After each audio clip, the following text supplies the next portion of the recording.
Hello, English learners. Welcome back to English Pod. My name is Marco. And I'm Erica. And today with Erica, we're bringing you a great lesson about time. You need more of it. We need more time, Yeah. right? So we're going to be teaching you how you can ask for more time. If you're working on a project at work and you can't finish it on time, you have to ask your boss for more time. Right. So today in our dialogue, Casey needs more time to put together a press kit. What's a press kit? Good question. A press kit is something the marketing department will put together. Basically pictures, logos, information about the company.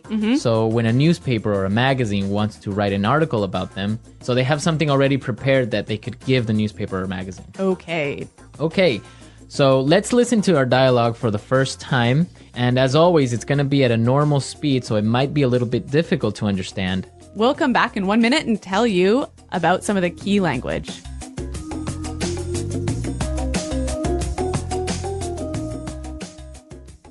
Hello, everyone, and welcome to today's dialogue.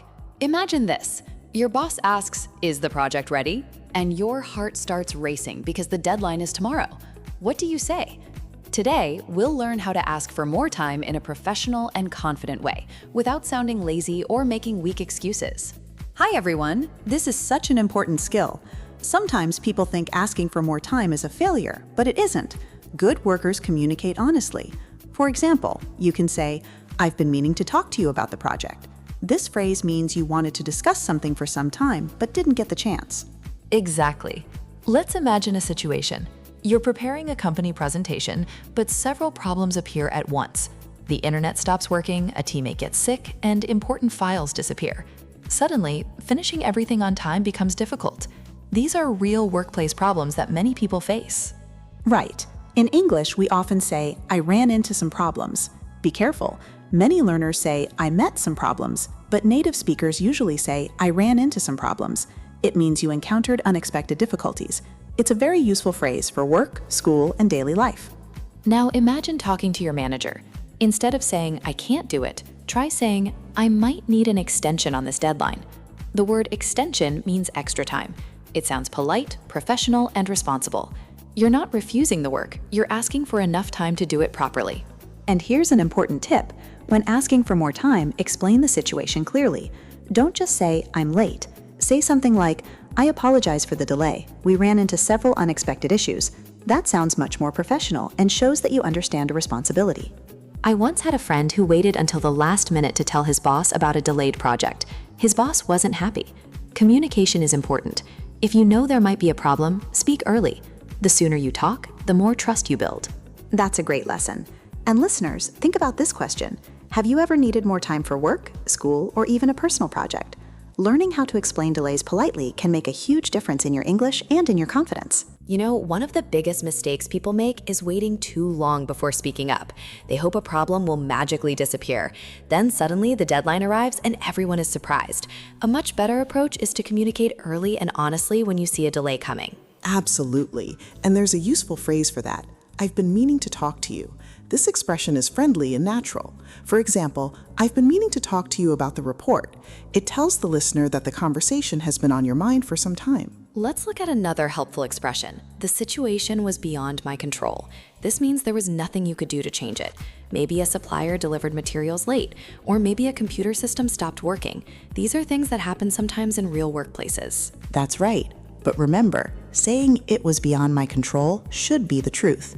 Good communication is not about finding excuses. It's about explaining facts.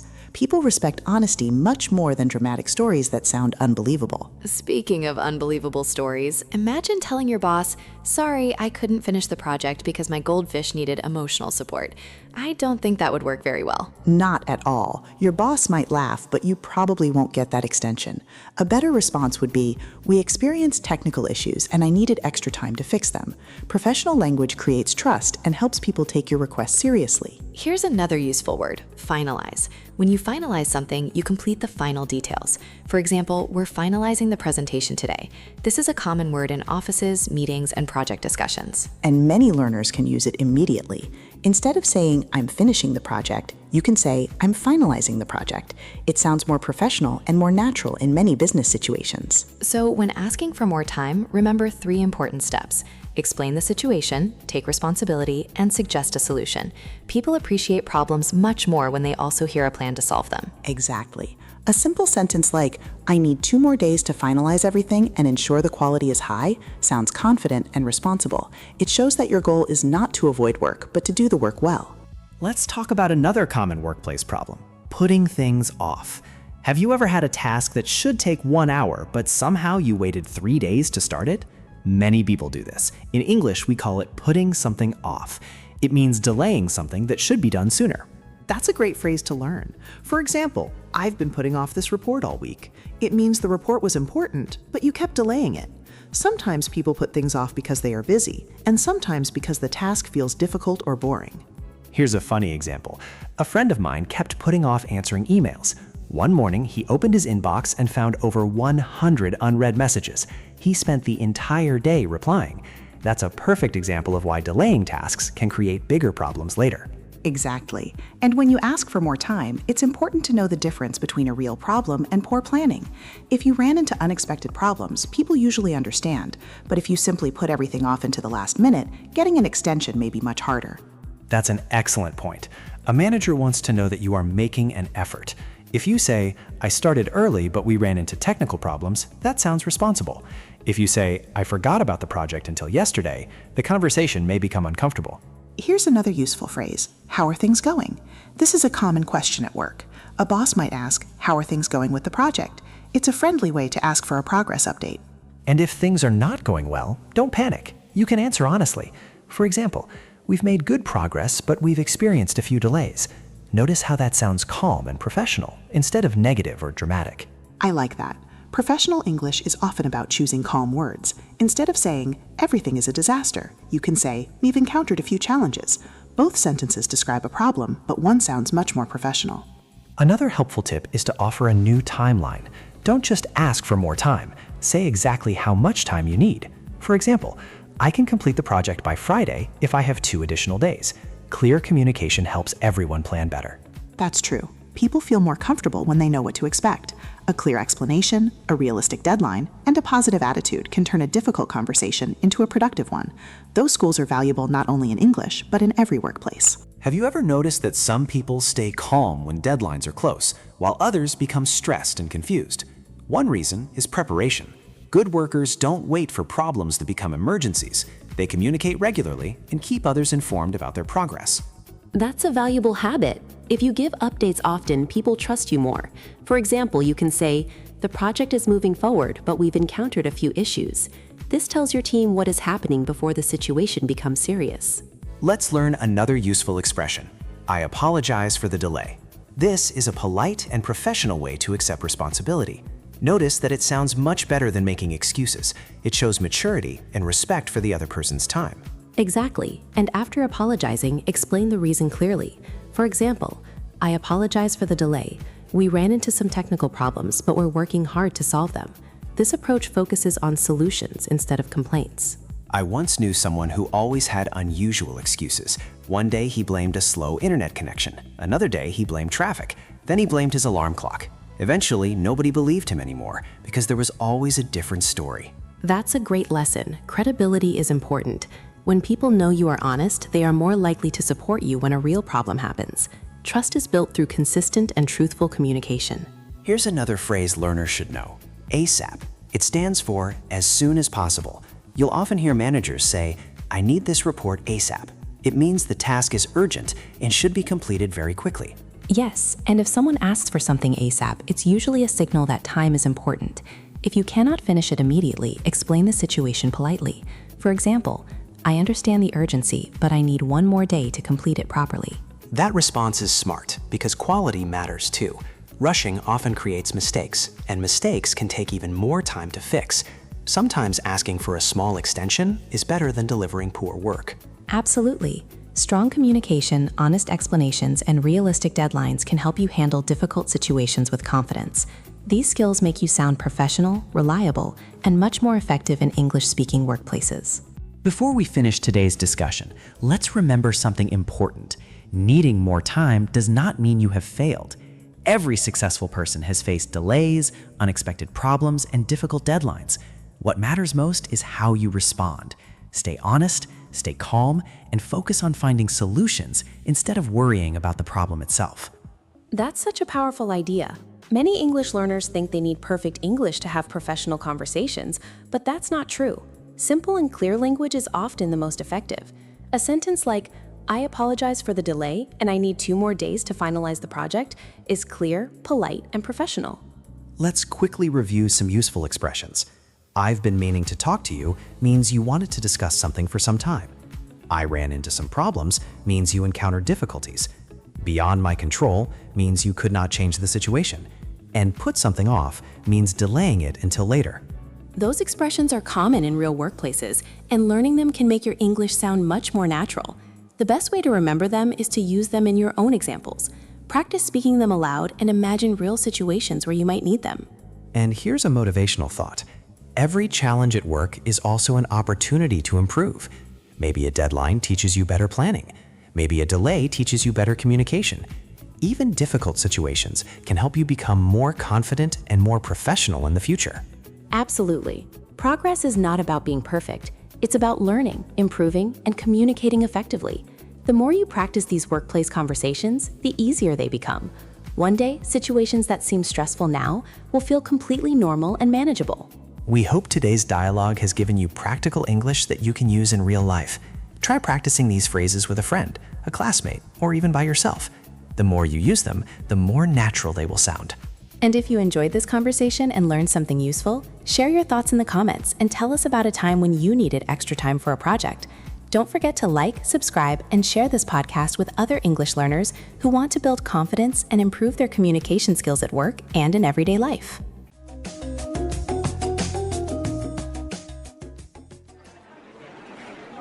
So, Casey, how are things going with the photos for the press kit? Yeah, I've been meaning to talk to you about that. I might need to ask for an extension on that deadline. You've had over a month to get this finalized. Why are things delayed? Well, the thing is, we ran into a lot of problems. I'm not looking for excuses here. I just want to get this finished on time. I know, and I apologize for the delay, but some things were just beyond my control. I had trouble booking the photographer, and then Michael was sick for 3 weeks, so I couldn't include him in the photos. And the design team lost all the files, so I had to redo the pictures. I'm not going to put this off any longer, Casey. I want those photos ASAP.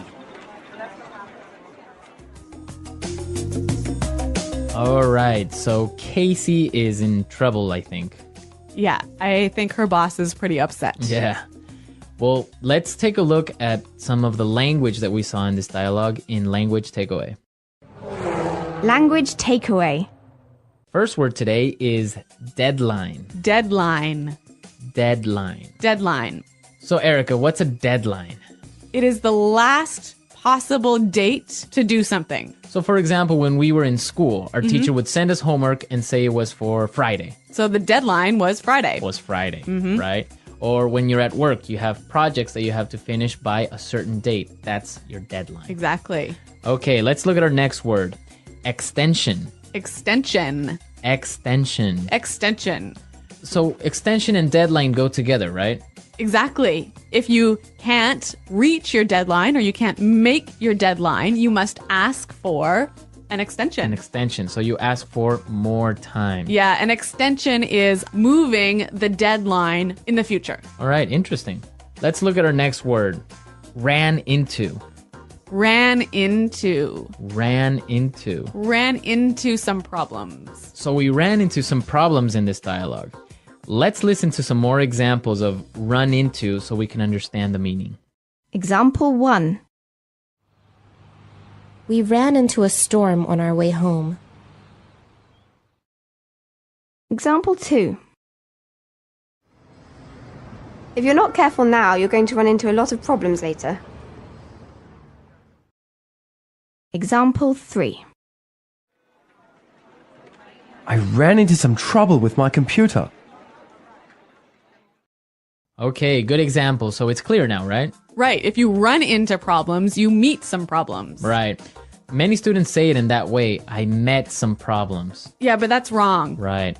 So you would say I ran into some problems. Right. I met some problems is wrong, wrong, wrong. Okay, don't say met some problems. I ran into some problems. I ran into. Okay. And our last word for language takeaway, delayed. Delayed. Delayed. Delayed. So when something is delayed, it's late. Late. And the opposite is on time. Yeah. So your flight was delayed. Or your flight was on time. The project was delayed. Or your project was on time. Clear. All right.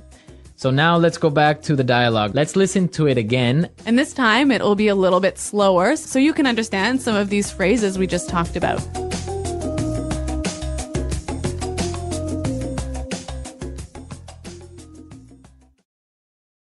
So, Casey, how are things going with the photos for the press kit?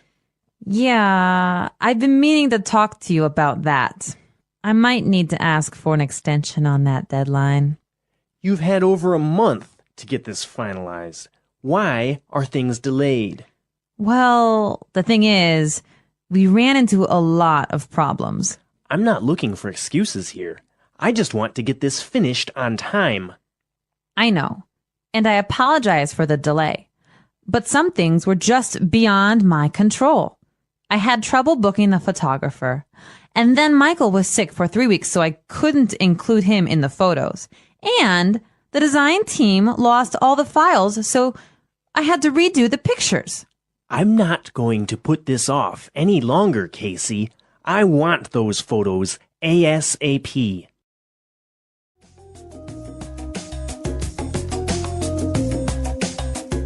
Okay, so there were some really useful phrases that we saw in this dialogue. Yeah, some wonderful phrases that you can use when you want to ask for more time. Okay, so let's look at these phrases in Fluency Builder. Fluency Builder. All right, what's our first phrase? I've been meaning to talk to you. I've been meaning to. I've been meaning to. Okay, we have some really great examples of how you can combine I've been meaning to with different verbs. Yep, let's listen. Example 1. I'm sorry I haven't called you yet. I've been meaning to, but I've been busy. Example 2. I've been meaning to tell you, but John quit yesterday. Example 3. I've been meaning to see that film for a while. I've been meaning to go to that restaurant, but I haven't had time. So you've been wanting to for a long time. Right. I've been thinking about it. I've been planning to do it. But you just haven't done it. I haven't done it. Maybe because I haven't had time or money. Mm-hmm. Okay. Good phrase. Our next phrase is beyond my control. Beyond my control. It's beyond my control. So it means that I can't control it. You can't do anything about it. Can't do anything about it. The weather is beyond my control. Right. Or relate with this project because Jane was sick for 1 month. It was beyond my control. Okay. It wasn't your fault. No. Okay. And our last phrase for Fluency Builder, put this off. Put this off. Put this off. Put this off. So let's listen to some more examples of put this off before we explain the meaning. Example 1. I've been putting off this project for a week, and it's due tomorrow. Example 2. Can we put off our meeting until next week? I'm too busy right now. Example 3. I've been putting off my email all day, and now I have 50 messages to respond to. So, Marco, when you put something off, you leave it for later. Okay. Right? So maybe I have to write a report today, but I'm going to put it off till tomorrow. So you're going to do it tomorrow. I'll do it tomorrow. Okay, so we've seen some really great words and some really good phrases. So now let's listen to our dialogue for the last time, and then we'll come back and talk some more.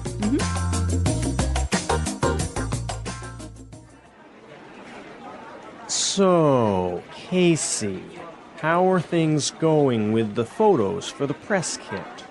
Yeah, I've been meaning to talk to you about that. I might need to ask for an extension on that deadline. You've had over a month to get this finalized. Why are things delayed? Well, the thing is, we ran into a lot of problems. I'm not looking for excuses here. I just want to get this finished on time. I know, and I apologize for the delay, but some things were just beyond my control. I had trouble booking the photographer, and then Michael was sick for 3 weeks, so I couldn't include him in the photos. And the design team lost all the files, so I had to redo the pictures. I'm not going to put this off any longer, Casey. I want those photos ASAP.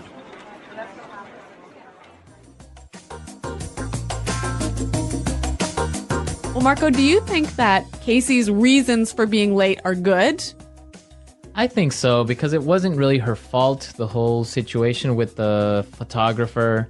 And then one of her co-workers was sick for 3 weeks. Yeah. It's not really her fault, right? Right, but maybe the boss thinks that she's making excuses. Yeah, maybe she's making excuses. That's really common. Like, for example, when we were kids, you would say, oh, my dog ate my homework. Right, but that really happened to me once.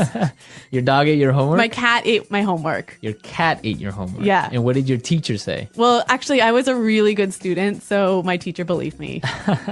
Well, my teacher wouldn't have believed me. Really? No, she would have called my parents, most likely. Yeah. Well, my cat really did eat my homework, and I just left it on the table, and it chewed it all up. That's weird. Why would your cat do that? I don't know.